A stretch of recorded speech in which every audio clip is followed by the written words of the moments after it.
choses qu'il faut revoir. Il y a des choses où Sengeli ezonga nanzela. Moni soda aza témoin na bitinda mama bimi mutotinda zate yakana no kende na kwa sombela bana mapa ozonga. Et ça la maka na mbokani. Et ça la maka wapi. Et ce même militaire basangisa bino na congrès balobi bon meka kota la si possible bon revoir que soda azwakata 10% ya député bo vota boboya bolinga kutute et le kwane le bamate. Mais qui sont ces gens qui vous protègent? Qui sont ces gens qui protègent vos enfants? Qui sont ces gens qui se battent pour vous?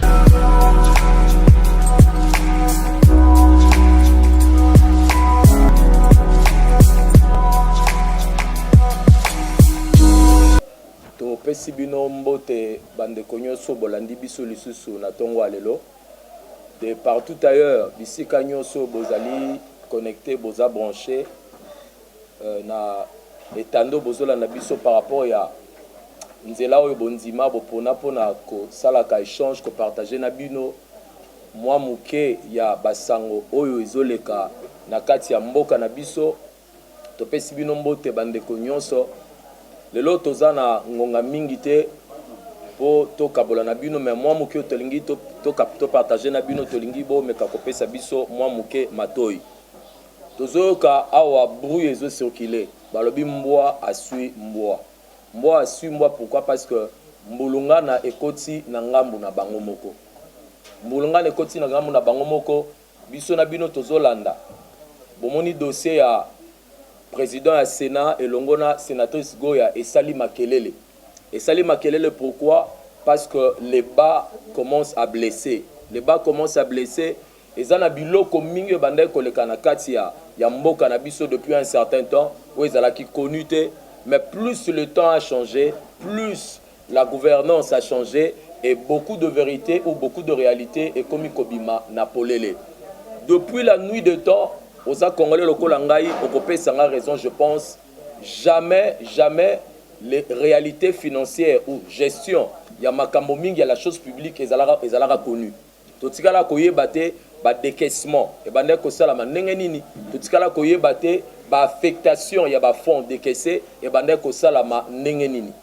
Mais bokomona que depuis avènement il y a le président actuel que nous avons, il y a beaucoup de choses qui n'ont jamais été connues, il y a beaucoup de vérités qui étaient cachées mais lelo ezali exposées. Et tikala kozalate omoni l'autre fois tango ndeko président Kabunda meka ko sala makelele il a parlé sur les 7 millions. Makelele bimaki. Pourquoi Makelele bimaki? Parce que ce sont de vérités où balingaka jamais eyebana.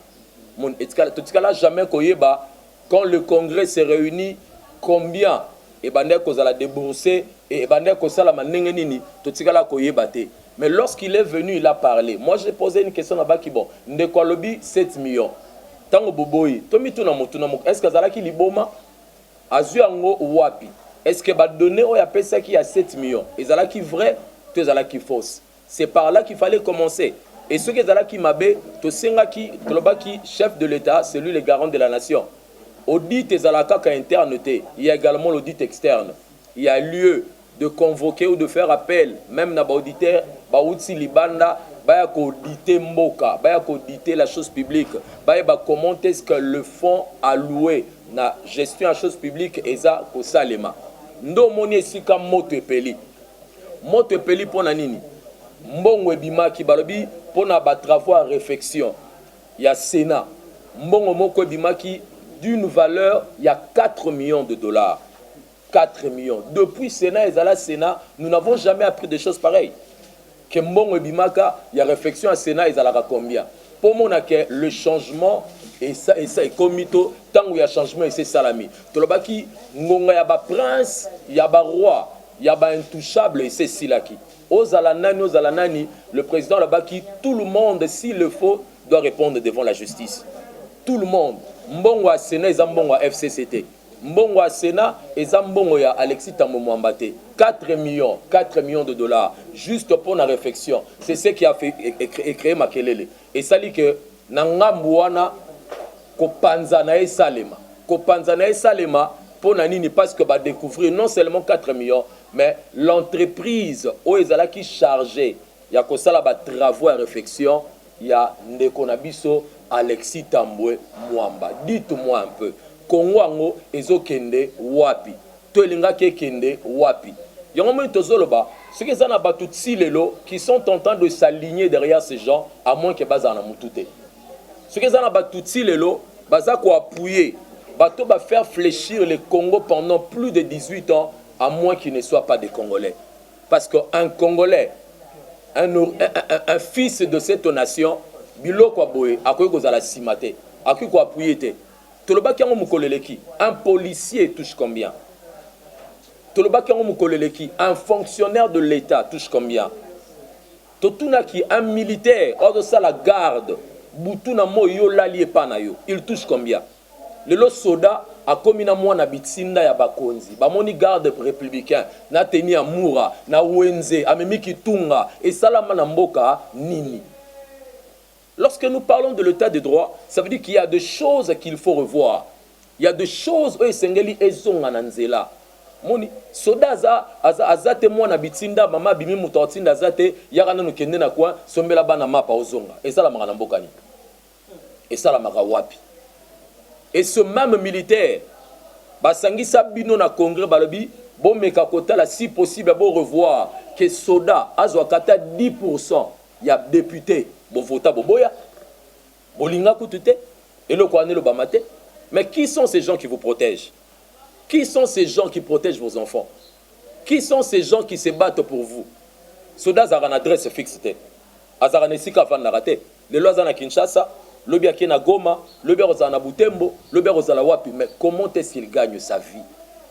Ceux qui battent balinga qui mboka ya solo.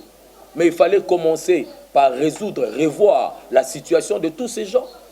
Merci beaucoup na chef de l'État lorsqu'il a pris les choses en main. Les premières de personnes à meka ko poussa na peme na bango ezala ki bande ko na biso ya mapinga. Ayebaki ke baza bato baza lésé, baza bato baza mingi blessé. Oui, to songi na lisoto bande koloba. Lelo mbwa sumbwa na kati ya FCC. To moni ndeko Marie-Ange Mouchebe quoi. Alobi, c'est vrai je suis du FCC, mais je suis femme comme cette femme là.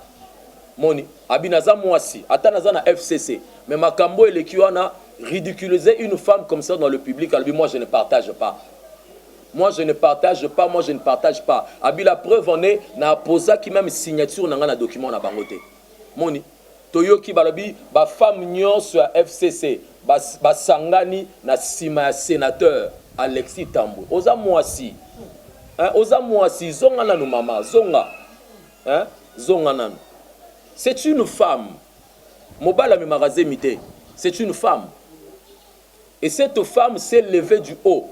Il y a percho à poil le baquet 4 millions au ebimaki et kenda wapi tolingi tomona bilembo na yango bo telemi bo ridiculiser bo c'est soni alors bolobi to combattre moi soyo maman congolaise maman ya UDPS maman ya lamuka baluka surtout ka telemandé ba bengaka biso nyonso quand la cause est juste en tout cas j'aimerais nous dire que nous devons la soutenir.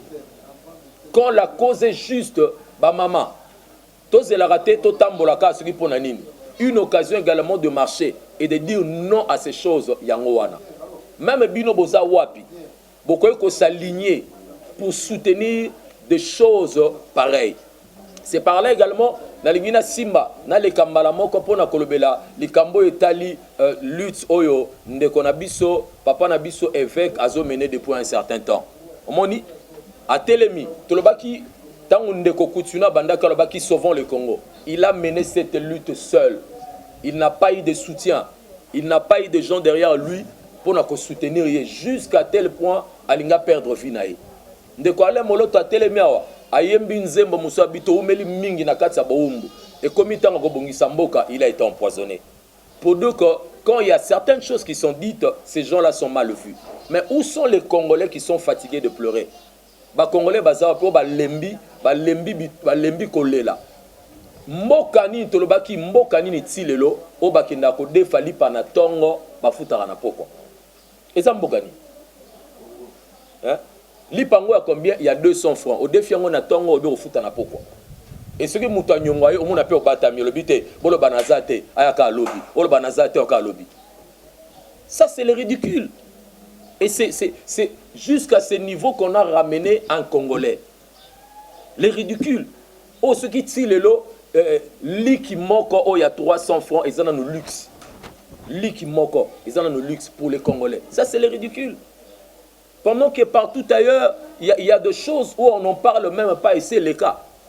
Mais bisoti lelo tozo bunana no bitumba ya ndenge wana. Et tolingi sikawa tozala kaka sima ya batoyo ba nyokoli mboka oyo pendant longtemps. Batoyo ba bloquer mboka oyo pendant longtemps. Ba créer ba entreprise moko oyo ba tcha batuna bango na sima. Po bango moko lorsqu'il y a appel d'offres, bango moko baroya ba tindiki ba leki na bango. Mais pendant qu'il y a des simples citoyens congolais qui souffrent, na sueur na bango, ils ont créé des petites et moyennes entreprises. Oh ba chebaluka moyen de survie. Mais bazo zo ba marché te pourquoi? Oromona peut-être Rouberoy a créé a che petit na ye. Oromona Tamomwamba a créé a che petit. Ça veut dire que mbongo e baluka kaka na réseau moko. Kaka batu moko ba se retrouvaka.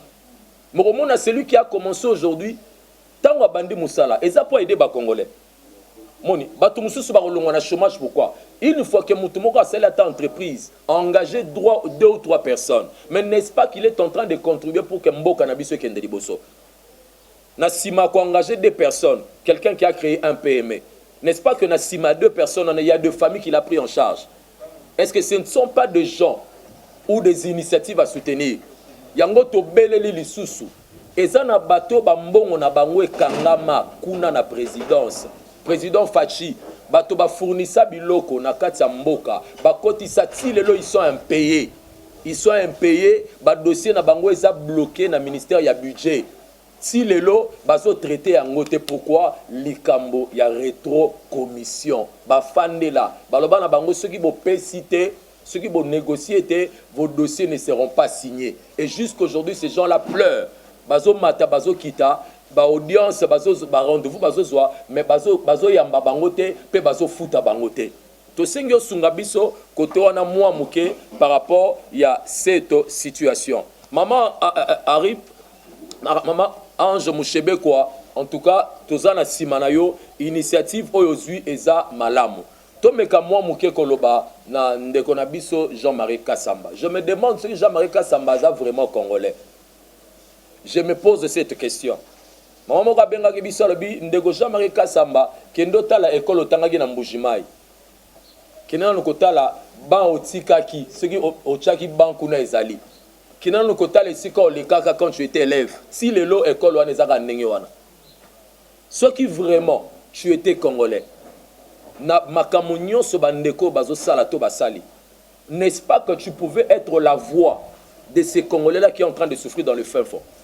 N'est-ce pas encore aux ala mungongo ya batouana hôtel ma olobela bango mais lelo ndeko na biso papa na biso avec a telemi pour crier à sali 3 jours chinois ebina koloba mama na yo ebina koloba tata na yo ebina ko finga mais ndeko na biso to va na bokonzi ça fait plus de 24 ans on l'a jamais entendu, on ne l'avait jamais entendu tenir de propos na lingala pendant un long moment et tika lozala te yango moni Nasuka Amanda nae, en tout cas il était conscient. Je l'acclame moi aussi. Abi, ce qu'ils ont loko moko na réussi, ce qui ko salate, c'était de changer les Congolais. C'est-à-dire qu'il reconnaît qu'il n'a pas changé les Congolais. Non moni tina moyibe salamaki mingi. Pourquoi? Parce qu'il a échoué là où il devait réussir. Ce qui a réussi, c'est qu'il faut changer les Congolais. Nous sommes na baka ba corruption, baka ba détournement ezate. Non moni bana baboko mina katsa ndako tiba ko mikolo miyibi parce que moi na 18 ans ça koli parce qu'on a 18 ans au boti au koli si bana nyonso babi miyibi il a échoué il a dit il n'a pas réussi et yoza na sima ya mutu wana yozo ko appuyer mutu wana yoza ko acclamer batu wana hein ozo betela bango maboko tilelo est-ce que vi yango to ki kotika kaka batu moko les ils ont envie de venir investir. Combien de investisseurs à cause de ces choses? Sinon, le Congo ne serait pas ce qu'il est aujourd'hui. Ndeko, soyons conscients, soyons congolais, soyons réalistes. Hein? Soyons d'abord Congolais, tout la couleur n'a biso politique. Parce que lorsque le président devient président de la République, azara sous-président d'un parti politique. Azala kaliboso mokonzi abatu nyonso. Et quand quelqu'un s'amène avec des initiatives qui sont bonnes, il faut s'aligner derrière cette personne. Moni makambuya oyo babele la kiawa na lobanano bandeko ya lamuka bino bo marchaka awa tango ba dossier à 15 millions bimaka. Vous avez marché? Olobaka tolingi to mona clair. Tolingi to mona clair. Mais les 15 millions là, ça a commencé depuis quand? Ces 15 millions on a bandeko nemi ba otiko demander batika kiam. Moni eza dossier bandeko nemi batika ka bakei batiki na simba bosani.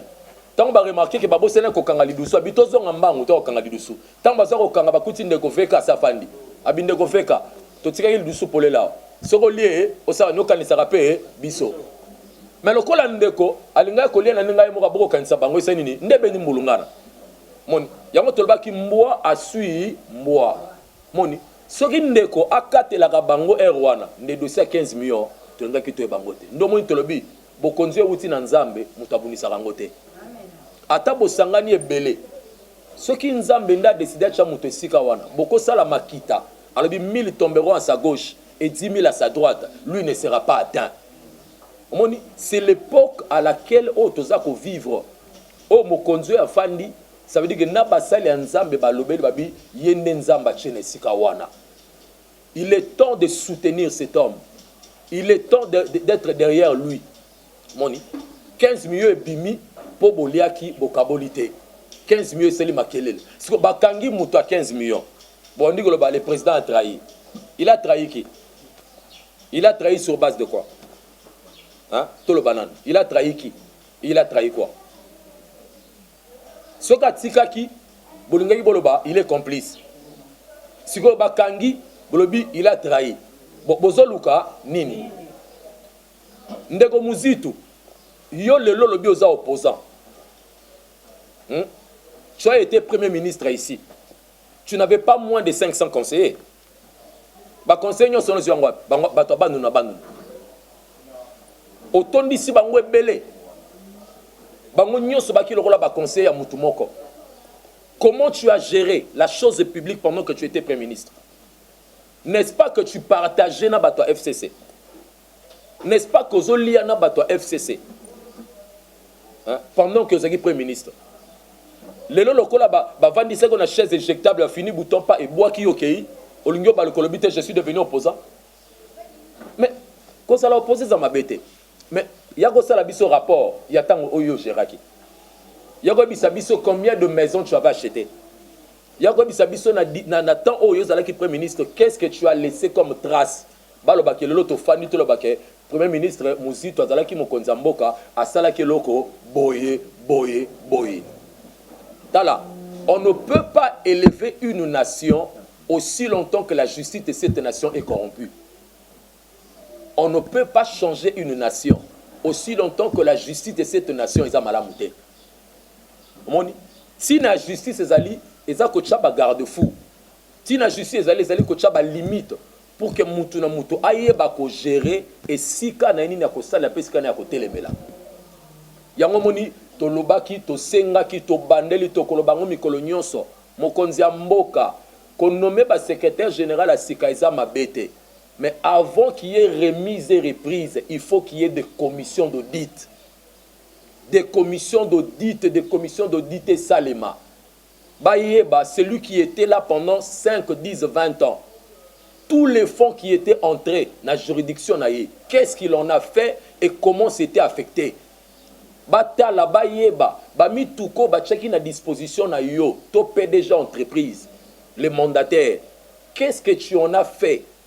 Moni, le lobozo la bake président Azamabe, ndeko.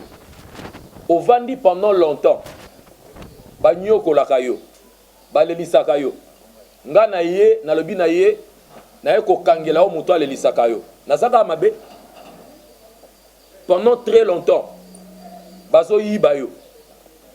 Nga na ye ko fungola yo misu. Nazaka mabe na ngeze sikani. Mabe na ngeze wapi. Lelo comment on peut comprendre que le président Kabila, le président sortant, hein? Lelo, il est parmi les hommes les plus riches. Il y a Afrique. Ndeko. Ndeko. Pendant que nous avons une population pauvre, mais nous avons eu un président qui a besoin koleka bakonzi nyonso ya Afrika lelo. To fungola miso. Total. Le tas de droit autopronaki, le tas de droit doit faire son travail.